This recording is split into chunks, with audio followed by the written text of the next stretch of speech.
পৃথিবীর মানচিত্রে মাথা উঁচু করে দাঁড়াবে। দুর্নীতিমুক্ত দেশ হোক আপনারা চান না? চাঁদাবাজ মুক্ত দেশ হোক চান না?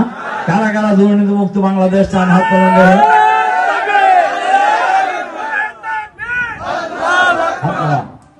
যারা নিজেরা দুর্নীতি করে তাগারে দ্বারা কি দুর্নীতিমুক্ত দেশ করা সম্ভব? যারা নিজেরা চাঁদাবাজি করে তাদের পক্ষে কি চাঁদাবাজি বন্ধ করা সম্ভব? যারা নিজেরা অন্যের জায়গা জমি দখল করে তাদের পক্ষে কি দখলবাজি বন্ধ করা সম্ভব? সম্ভব নয়। বাংলাদেশ জামাত ইসলামের 4 দলীয় জোট সরকারের 2 জন মন্ত্রী ছিল, 3টা মন্ত্রণালয় চালিয়েছিলেন। মঈনুদ্দিন ফখরুদ্দিনের 2 বছর আর হাসিনার 15.5 বছর।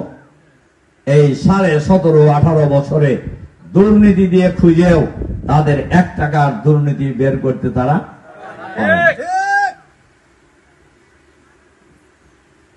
5ই আগস্টের পরে 5ই আগস্টের এই জুলাই বিপ্লবে জামাত শিবিরের ভূমিকা ছিল ঐতিহাসিক।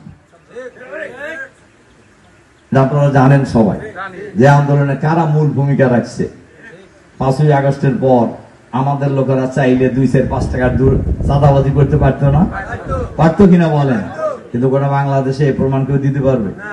কেউ দিতে পারবে না। আমরা বলছি আমাদের দলে কোনো দুর্নীতিবাজ নাই, আমাদের দলে কোনো চাঁদাবাজ নেই। আমাদের দলে চাঁদাবাজ এবং দুর্নীতিবাজের যদি সন্ধান পাওয়া যায় তারা আমাদের দল করতে পারবে।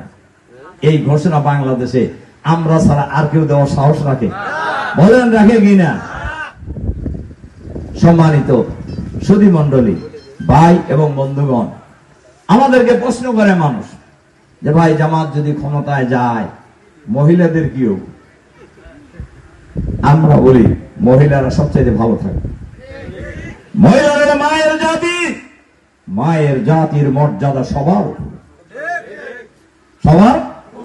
উপরে।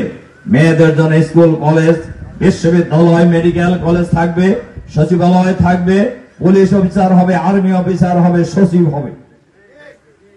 কিন্তু আমরা একটু জায়গাটা আলাদা করে দেব, স্কুল আলাদা করে দেব। অসুবিধা আছে?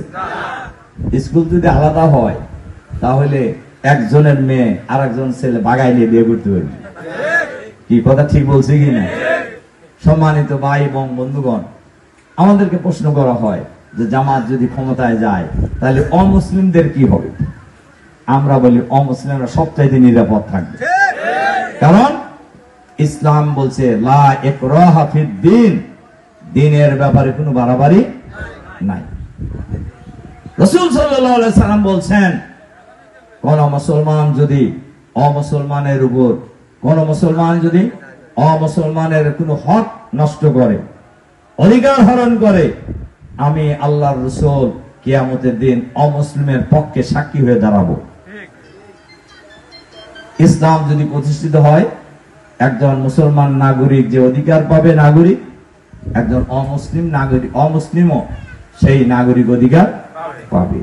একজন মুসলমান তার যেমন ধর্মীয় অনুষ্ঠান পালনের সুযোগ পাবে, একজন অমুসলিমও তার ধর্মীয় অনুষ্ঠান পালনের সকল সুবিধা পাবে।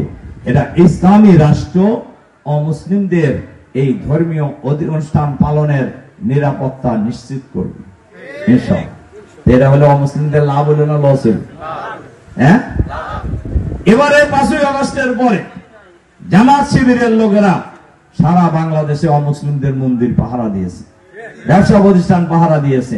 ইসলামী রাষ্ট্র যদি হয়ে যায় তাহলে আর কোন দলের পাহারা লাগবে না। ইসলামী রাষ্ট্র অমুসলিমদের মন্দির, বাড়িঘর, মান ইজ্জতের পাহারাদার হয়ে যাবে ইনশাআল্লাহ। তাহলে এরকম একটা রাষ্ট্র হলো অমুসলিমের লাভ না লস? লাভ। কাজেই বাংলাদেশ জামাত ইসলামী এরকম একটি রাষ্ট্র ব্যবস্থা কায়েমের জন্য সংগ্রাম করছে।